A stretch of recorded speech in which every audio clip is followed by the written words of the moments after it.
Hello everyone, and welcome back to the channel. Owen talks about sports and movies. Thank you for checking out today's video. I always appreciate the support.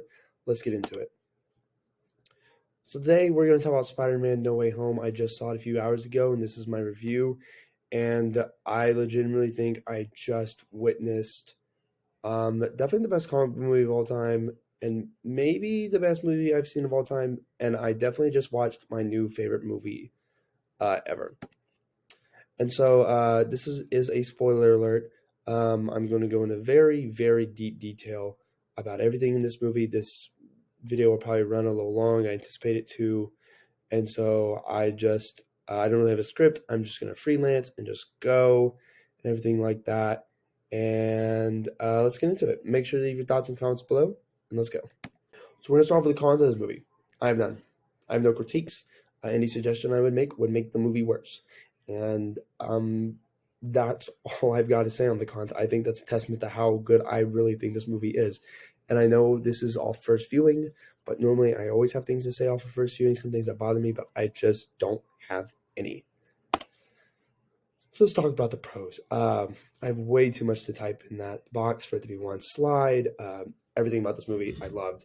Absolute masterpiece, peak fiction. I really think this movie could not have come out at a better time.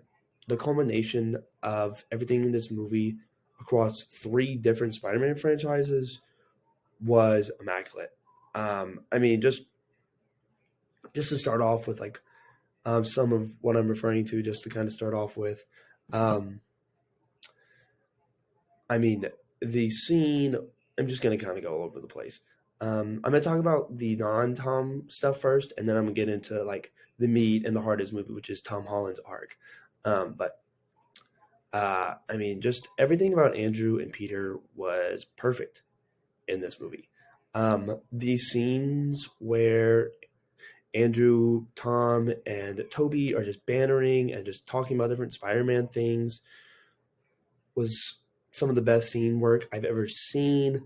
Um, Toby stopping Green Goblin from um, getting impaled by his glider that Tom was about to kill him with was such a good redemption, I guess if that's what you would call it, from Norman getting impaled by the glider the first time around they fought.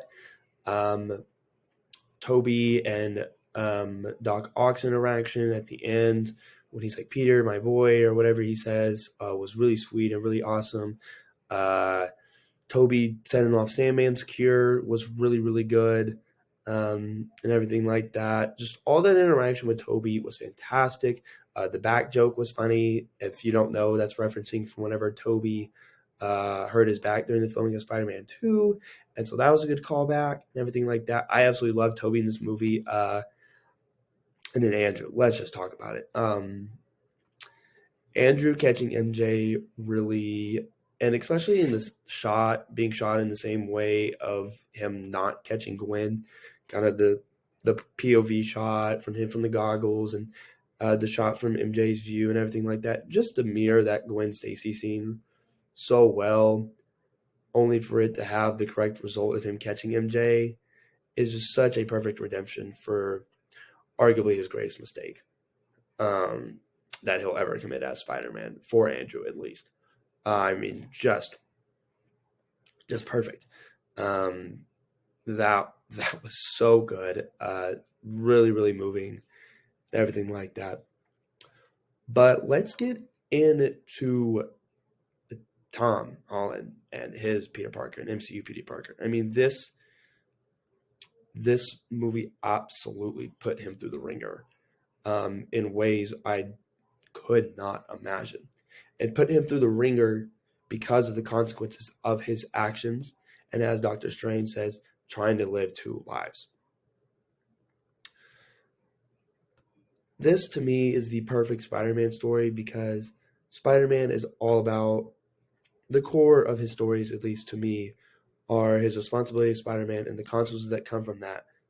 But him always persevering, him always doing the right thing, doing the selfless thing, no matter how much personal cost it will come to him. And what Tom does in this movie as Peter Parker and as Spider-Man is the perfect embodiment of what Spider-Man is to me. I mean, for everyone in his life that did get hurt in this movie to get hurt because his identity got revealed, and then he's the one that messed up the spell, um, inadvertently, and everything like that, and just him having to witness Aunt May's death, because he did the right thing. Peter doing the right thing by not sending them home resulted in the death of his only paternal figure left. Heartbreaking. That Aunt May scene, I no words for how heart crushing that was, especially followed up with the rain scene. I honestly think the rain scene of, especially when they do the pan out shot of him looking at Jane Jomason's bugle video, I think that might be my favorite shot I've ever seen in a movie, and definitely the most well shot and well composed scene in a movie I've seen. I think probably. I mean, just and the intercut between like the personal close view of his face and the big grand screen of him, and just the testament of him being truly alone, is just beautiful, beautiful, beautiful, beautiful work. And him ultimately having to sacrifice literally everyone knowing who he is, not just knowing that he's Spider-Man, but even knowing of his existence, is the perfect Peter Parker type sacrifice I think I've seen. I mean, it's just heart crushing to watch him go into the coffee shop that MJ works in, and MJ doesn't recognize him, and Ned just walks past him, and Peter is just so happy that MJ is safe and everything like that, and to finish out her sentence, uh, just heartbreaking things. The amount of pain and trauma Tom Holland has endured in the MCU is more than I think probably any fictional character ever. And he's just getting started. He's still got a whole confirmed trilogy to go, along with other Avenger movies, another team of movies, I'm sure. I mean, just let's talk about in Homecoming. I'm going to find out that your crush's dad is the bad guy you're fighting, and having to tear her whole family apart because you have to do the right thing. In Far From Home, whenever you get your trust super violated by someone you thought you could trust, and then you end up saving the day, but you get framed for murder.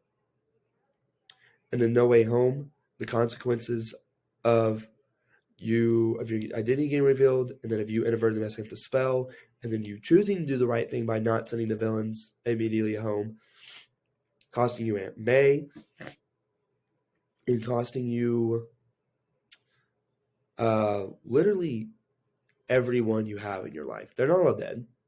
They're not all dead, no.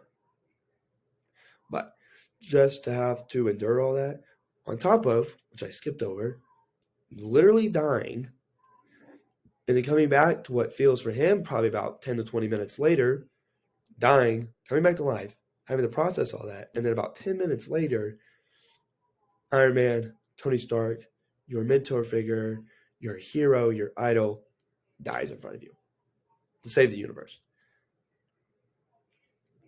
And now at the end of No Way Home, he feels completely alone because no one knows who he is. Not MJ, not Ned, not Flash, not Happy, not Doctor Strange, none of the Avengers, nobody.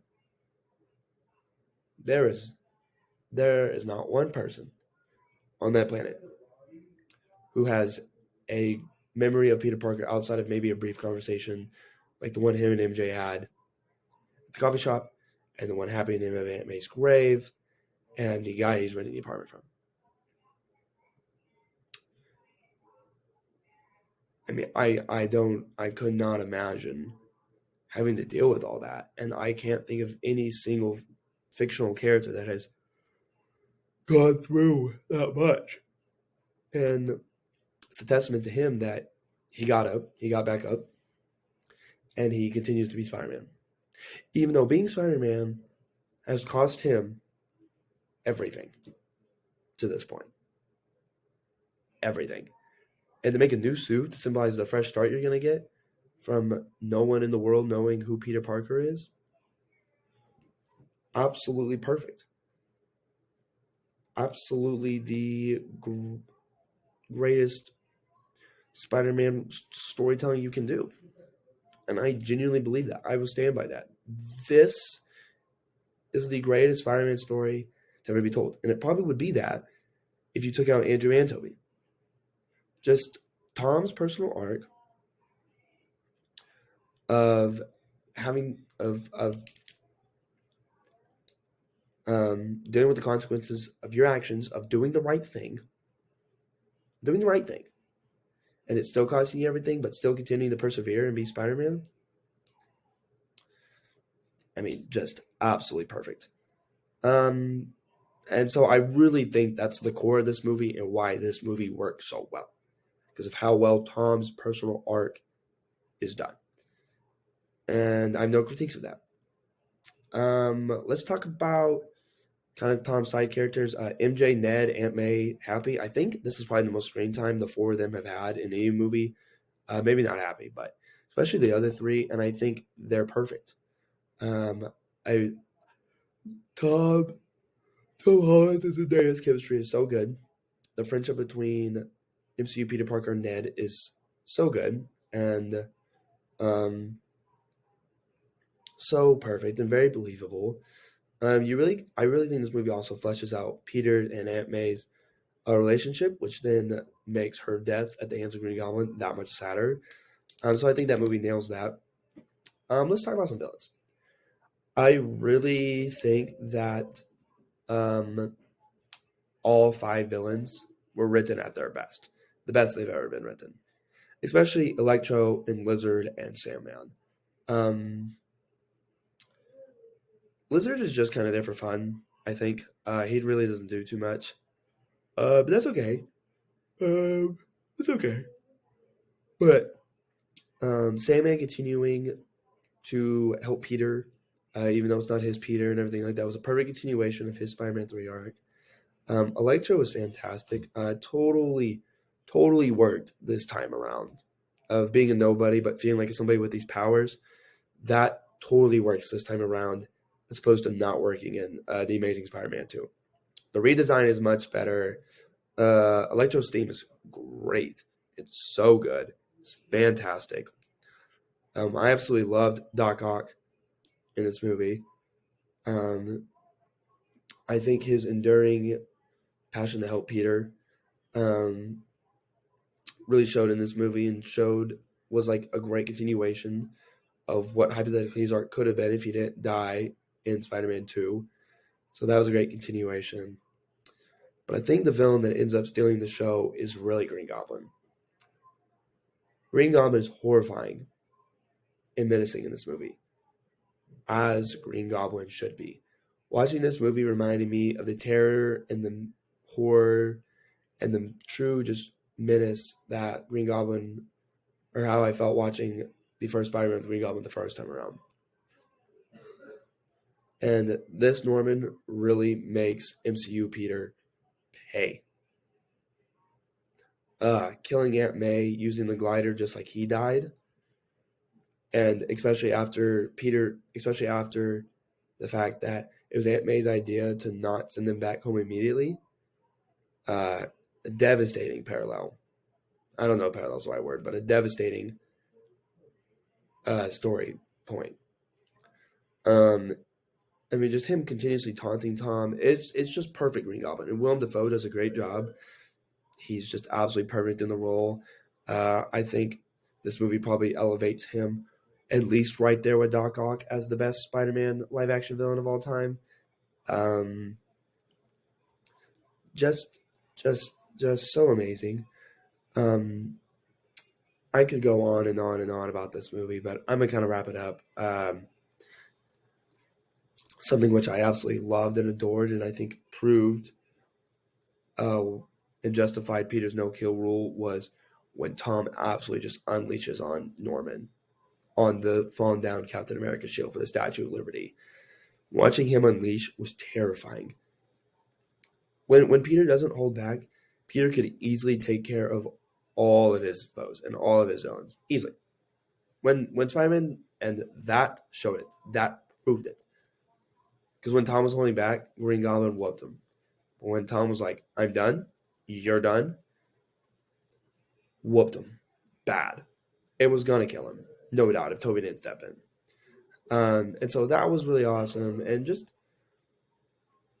everything about this movie is so good and so fantastic. And I can go on and on and on and on. And there's probably better reviews that are like in more detail and kind of more organized, everything like that. But basically, I just think this movie is perfect. Overall, I really think it's an absolute masterpiece. The perfect culmination of all Spider-Man movie media over the past 20 years. I have no critiques, no criticism, nothing but love and admiration for the perfection that is Spider-Man No Way Home, and my favorite movie I've ever seen. I just watched my new favorite movie. Rating, I'm gonna give it an infinity out of 10. I can't put a number on this movie. And do yourself a favor and go watch this. You won't regret it, I promise. So thank you for watching today's video. Make sure you leave your thoughts in the comments down below. Check out all the related content. I hope you enjoyed the movie as much as I did. And you guys enjoy your day.